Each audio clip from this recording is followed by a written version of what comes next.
often the one thing that's getting in our way more than anything else is ourselves. It's the thoughts we think, the beliefs we have, the habits we've established over the years that are consistently getting in our way rather than supporting us.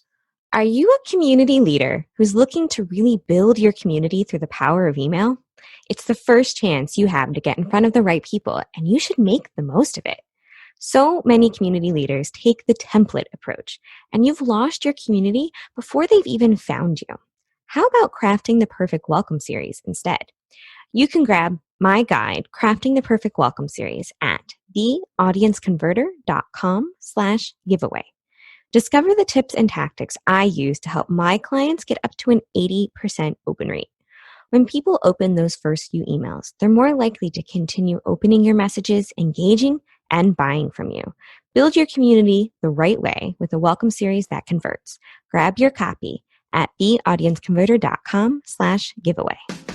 Welcome to the Audience Converter Podcast, the podcast for converting your audience from strangers to loyal fans.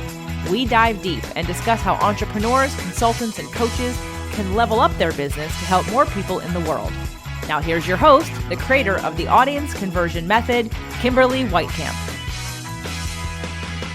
Welcome to another episode of the Audience Converter Podcast. I'm Kimberly Weitkamp, your host, conversion copywriter, and marketing strategist. And today I'm going to be talking about something many of us don't really put too much thought into, but as entrepreneurs, we do this every single day. And now we're going to talk about a framework. And I am talking about making excellent decisions and how to make sure you're making the right decisions for you and your business. And to help me talk about this topic today, I'm so excited to introduce Robert MacPhee. Robert is a speaker, author, coach, and consultant, and he helps people understand how to deal effectively with change. He's the author of the Manifesting for Non-Gurus book and Partner Journal. He's also a former director of training for Jack Canfield, which you might recognize as the co-creator of the Chicken Soup for the Soul book series. He's a founding member of the Transformational Leadership Council and creator, of course, of the Excellent Decisions Leadership Program. He shows people how to make decisions based on their vision, values, and value rather than all of the stress and pressure that most of us are under. So this is a really powerful topic for entrepreneurs. And I just want to say, Robert, thank you so much for coming on the show and welcome. Thank you. I'm so glad to be here. And I love how you're out there helping people get their message out. And let's help them get clear about their message first. Absolutely. So we're just going to dive on in here. Robert, can you tell me a little bit about kind of what was your journey like to becoming this excellent decision master? Excellent decisions master. I love that. So the journey starts in actually a pretty unusual way. When I first graduated from college, a friend of mine and I started a valet parking company of all things. And you wouldn't think that would have anything to do with getting into the coaching and consulting profession. But our company became very, very successful. It started as just a summer job. And as it got more and more successful, we realized how important it was to create some sort of company culture, to have a sense of not just what we were doing, parking cars, but why we were doing it and why it was important as we were growing. And I ended up being the person who did that. And I just loved it. I was teaching and training and working with our managers and our employees. So we realized as the company was growing, important that we create a culture, that we create a sense of not just what we were doing, but why we were doing it. And someone had to take that on and do it. And it actually ended up being me simply because nobody else wanted to do it. The more of this training and teaching that I was doing, the more I enjoyed it, the more I felt like that was really what was on purpose for me. So over a period of time, I transitioned out of the parking company. My partner actually bought me out. And I started doing a lot more of the teaching and training work. And that was how I got connected with Jack Canfield and worked with him for a number of years, which was an amazing experience. And in 2010, actually transitioned out and started doing the work on my own. I wrote the book that you mentioned, Manifesting for Non-Gurus, which I learned is a clever title, but a horrible brand. And you could probably speak to that better than I can. But about 3 years ago, switched my branding all around to this concept of excellent decisions and making decisions based on vision and values and value rather than stress and pressure. And that's just made all the difference in the world for me. That's been such a compelling conversation for individuals and organizations. And it's really at the heart of everything that I do now. Gotta say, you're the first guest I've had on who used to park cars for a living. I love that your origin story is so interesting and unique because for so many people, we have this idea in our heads that, as you said, right, people go with the flow or they only make those decisions based on, I've got all these stressors in my life, something needs to happen, I guess I should make a choice now. And, what you were talking about, how you kind of dived right in and started this company, which a lot of people do as entrepreneurs. They dive right in and just start the company. And then realizing you need that culture and that kind of leading you to helping other people kind of build that into their company. I love that journey. Yeah. And it's, as I look back on it, it's funny, we'd like to look ahead and know exactly how things are going to go. And, as you and I are recording this, we're in the middle of a time that there's a lot of uncertainty going on, and people are talking a lot about uncertainty as if somehow before this all happened, there was a lot of certainty. And the truth is, we never really know. There's so much unexpected that happens, and we can't really imagine the path that we're going to end up taking. And I never thought when I was running that parking company that I would now be doing what I'm doing now. But it really was a combination, like you said, of both being willing to step out and take action and try new things, but also listening. Like when I started doing that training and teaching work, I heard, like I felt in my body, it was a very physiological experience about just, this is what I'm meant to be doing. This is really on purpose for me. It brings me joy. Absolutely. And I think it's really powerful, right? That you mentioned about the importance of listening to how you feel when doing what you're doing. Because so many of us, we get into what we do because we really like it. And then sometimes we kind of go off and meander onto the wrong path because we're chasing what people call the money, right? You got into this because you love doing XYZ, but suddenly you're only focusing on this one little small part of it because of the money. And I love that you're talking about how you had started with, building up this company, and it kind of by the wayside became all about culture, and then listening to that, you really enjoyed that part. And so you made that the primary in your business. Yeah. And the money is a really great example of one of those stresses and pressures that sometimes people let drive the decisions they make and the actions that they take. And not to take anything away from money. I mean, I think money's great. I love making money. I love having lots of money. I think, there's real value. But the truth is the money itself just allows us to have more of what we really want in our life. And what breaks my heart is I see people who, and I think this is the example you were giving, who are chasing the money without thinking about what it really means, somehow thinking that the money itself is going to make them happier or more satisfied, when in fact, the money itself, again, has no meaning until we associate it with something. The money will allow us to do more or have more, but do more of what? Have more of what? Jim Rohn, who's one of my favorite teachers, used to say that more money will just make us more of who we already are. And I see that happening all the time. People who are happy and joyful and generous and caring, they make more money and they become even happier and even more joyful. And they're able to do even more for other people. And they're having this great experience of life. And generally, people who are unhappy and then they make more money tend to just be more unhappy. That's just kind of the way it works. For sure. And I like that quote because I've heard a variation of it before, but, there's also the quotes out there about, money can't buy happiness, but it sure does help and all these types of things. And, I'm of course, I'm a fan of money too. Money is good. But, making sure that we're making those decisions for things other than the money. So, talking about making a decision and not making money the only deciding factor, is there a process for making excellent decisions? Kind of what would that look like? Where do people start? Well, there definitely is a process. And just to be clear, I'm a believer in the fact that it's not an either or decision when it comes to money or being on purpose and living our life the way we really want to live it, that it's absolutely possible to have both. And in fact, I see over and over again that when people get really clear about what's important to them and are headed in the direction of living their life really on purpose, the money can and often does flow much more easily and with a lot less hard work and effort and willpower and struggle than it does if we're just chasing the money. So that's one thing. And then, I believe and I admit to being biased because I do this work, but I do believe there's absolutely a process to follow in order to put ourselves in a position to make more of what I call excellent decisions. Those decisions based on vision and values and value rather than all the stress and pressure. And the process we use starts with awareness. It starts with, first of all, really understanding if we want to make some change in our life, if we want to create something different in our life, or even, and this is the case in today's world, even if we're dealing with a change that's been thrust upon us, it's really important to understand how change works. How does this game that we're trying to play, like, what are the rules? How does it work? And so often people, it's human nature to try and change things, to try and make things better, to grow and to learn and to be better. But so often people get stuck. They experience resistance. I call it the change paradox. As human beings, we're wired to want things to be different, but we're also wired to resist. And so awareness of how that whole process works is really important. And also awareness of the importance. So for us, there absolutely is a process, and the process that we use to help people make more excellent decisions, more decisions based on their vision, their values, and their value, starts with awareness. It starts with understanding how change works.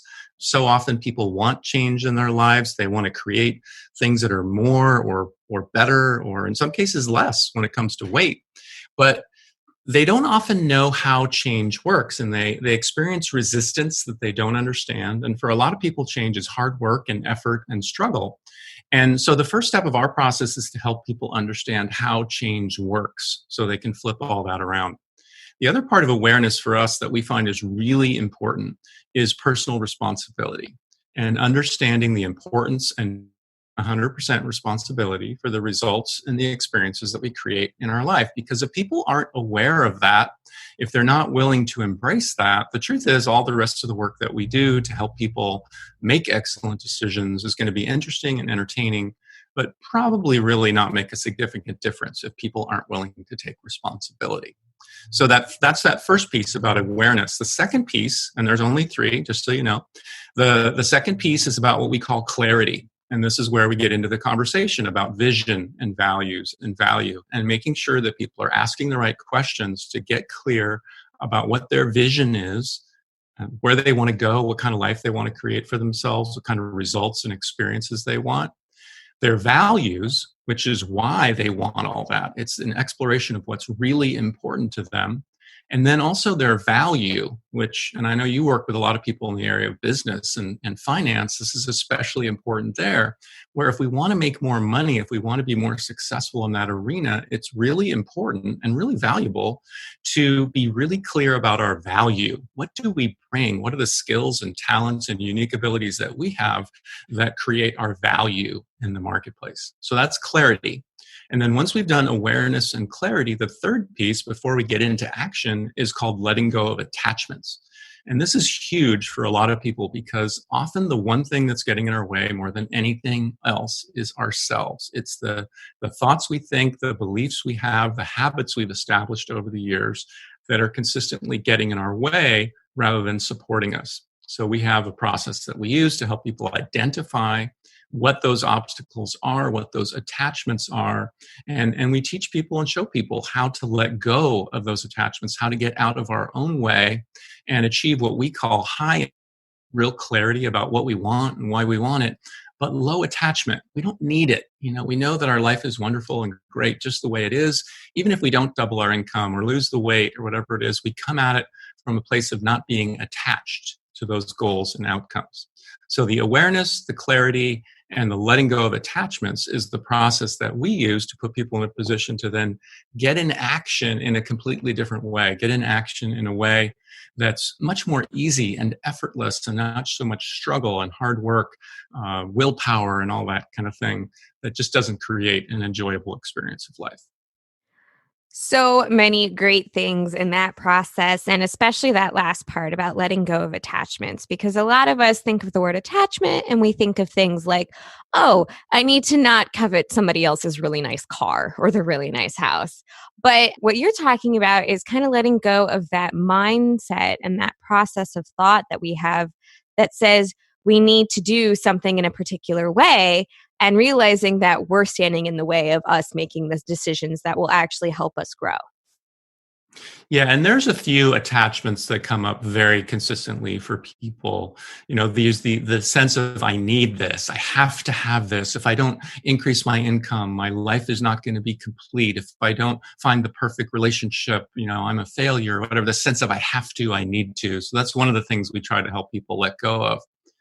The second one is about needing to know how, like you talked about and we talked about earlier. I need to somehow know the exact path that I'm going to follow before I get started. And the truth is, we can't possibly predict that. It's going to go the way it's going to go, and let go of the need to have it all figured out. And this was a struggle for me. I'm Mr. Planner, figure it all out ahead of time. And there's a point called get into action, try something, see if it works, and then follow the lead of the feedback. And then the third attachment that comes up on a very consistent basis is all around opinions. We have all these opinions, and we're worried about other people's opinions, and we don't want to what will other people think. And we get all wrapped up in our own opinions about ourselves and what we're capable of and what we've done before and what we might be able to do. And there's something so powerful about just letting go of those opinions and doing what we call accept and allow. Accept ourselves and other people just the way we are, and allow other people to have their opinions. I always tell people, I can tell you exactly how someone's going to respond. When you go out and you take this action, I can tell you exactly how they're going to respond. They're going to respond the way they respond. They always do, and the degree to which we're willing to just let that happen and, let my mom think what she thinks about what I'm doing.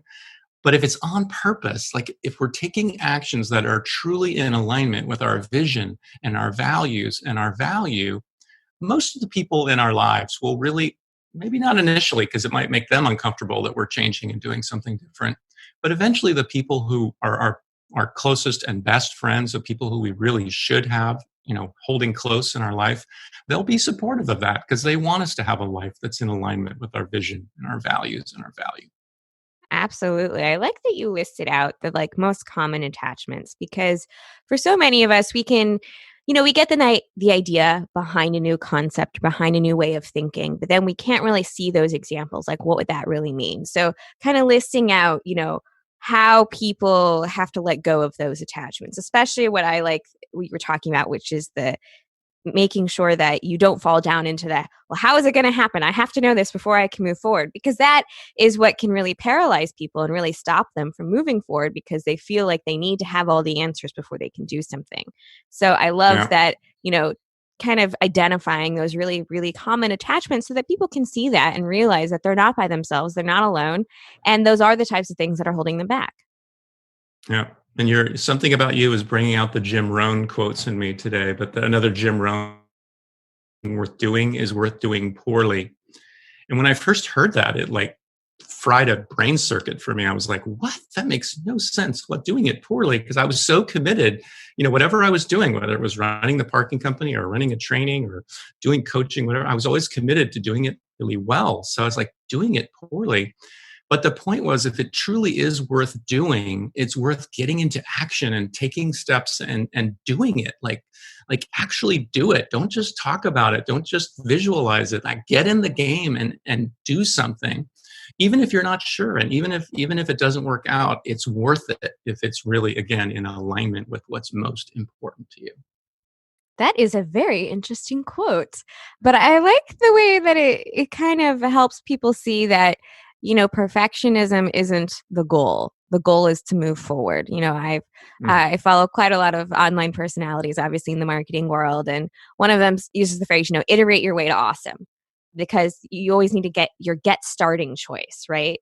It's not your permanent choice. It's not, absolutely where you're going to stay, but you need to at least make a choice to move forward and get something done. Well, yes, and I would imagine in your area, it's great to work with someone who has the kind of expertise that you have. But I know in the work that you do, there's also a lot of testing, right? Like, you do the best you can to identify what's going to work, and then you go out and test it, right? You don't know that it's going to work. You test it and see, right?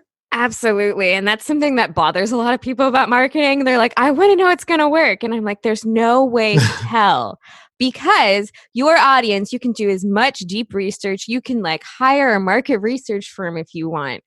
But the way your audience reacts is not something that is 100% predictable. You can make Right. best guesses, you can make best processes, you can take the way they're speaking online and the way they interact with other similar products and, make that value statement, but the way they react to even a simple headline. So that's why, there's a popular phrase in marketing, which is if everything is working well, you're not testing enough.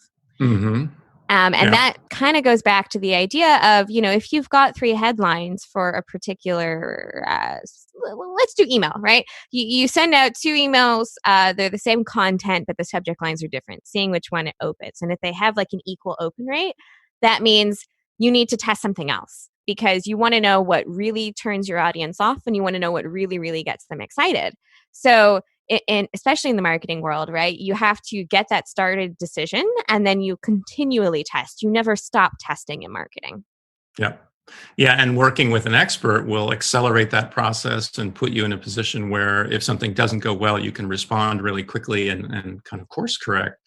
But it is so true. If we're waiting until we have something to be at a place where we absolutely know that it's going to work, it's going to be a really long wait because we just don't know. So, well, and the universe is not completely predictable, right? Where's the fun in living and making choices if you always know how it's going to turn out? Yeah. So we're nearing the end of our time together. And, we've talked about so many great things, the first few steps about making excellent decisions, having that awareness, finding that clarity, really identifying where you want to go and your values and your value. I love that those are 2 separate things, but they do really work together because you want to be doing something that's in alignment with who you are and also your goals and what you bring to the table. So, after all of this really great stuff about how to make excellent decisions so that you can build the life and the business that you're wanting, what would you say is like the one key action item? What is the one thing people need to do after listening to this episode? Well, I think in the world we're living in today, and I don't know, as we're recording this, we're right in the middle of the coronavirus situation. I don't know when it'll actually be posted, but in the world that we're living in today, and I think the way the world's going to be for quite some time, the element of vision is getting a little tricky because there really is a lot of uncertainty looking ahead. So my answer to your question would really zero in on the idea of values. I think as the world is pausing and the world is changing around us, it's more important than ever to be really clear about our values. And in terms of a specific action that people can take to start that process or re-engage that process, there's a really simple question that we can ask ourselves, and that is, what is important to me?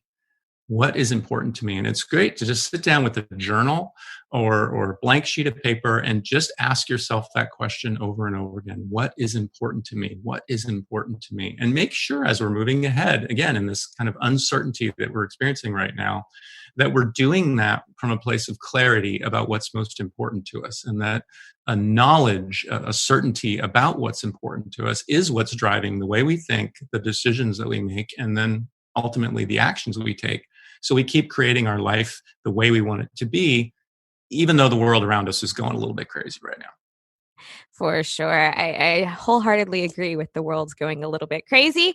But, to be fair, the world is never going to be quote unquote normal, right? Something is always going on in the world. So being able to sit down and really kind of write out, and I like that you said, to ask yourself that over and over and over again, because it's so important for you to really make sure that the values you're keeping close to heart are exactly what you want them to be and phrased the right way. So Robert, I want to say thank you so much for coming onto the show and sharing your wisdom with my audience. And if people are interested in learning more about what you do and who you are, how can they get in touch with you? Best way is through the website, which is excellentdecisions.com. A video that we offer that deals with that explanation of change that I talked about, why we experience resistance.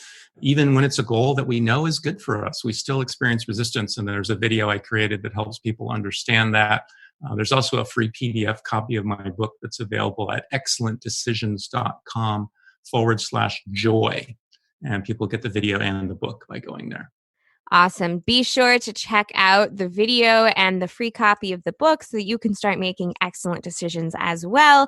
And Robert, thank you again so much for being on the show and for having you and sharing all of your information with us. Thanks so much for having me. Until next time. Thanks for listening to the Audience Converter Podcast.